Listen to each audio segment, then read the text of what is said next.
అధ్యక్షులందరికీ కూడా నమస్కారం. Chamber of commerce elections గురించి అందరూ కూడా ఆతృతగా ఎదురు చూడడం జరుగుతుంది. సంఘం నుంచి అందరికి ప్రెసిడెంట్కి కూడా రిసీట్ బుక్స్ ఇవ్వడం జరిగింది. సభ్యత్వ నమోదు మీరు త్వరగా ఎంత తొందరగా పూర్తి చేస్తే అంత తొందరగా ఎలక్షన్స్కి వెళ్ళడానికి అవకాశం ఉంటుంది.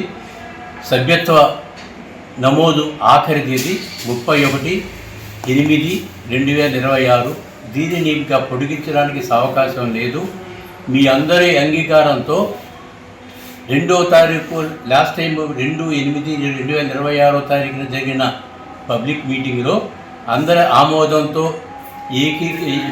ఏకగ్రీవంగా ఎన్నుకున్న కమిటీ ఈ సంఘం యొక్క ఎన్నికలను ముందుకు తీసుకెళ్తుంది. కనుక మీరందరూ కూడా ఛాంబర్ ఆఫ్ కామర్స్ సభ్యులందరూ చేరి ఈ ఛాంబర్ ఆఫ్ కామర్స్ని బలీకృతం చేయాలని, బలం చేకూర్చాలని నేను కోరుకుంటున్నాను. నమస్కారం.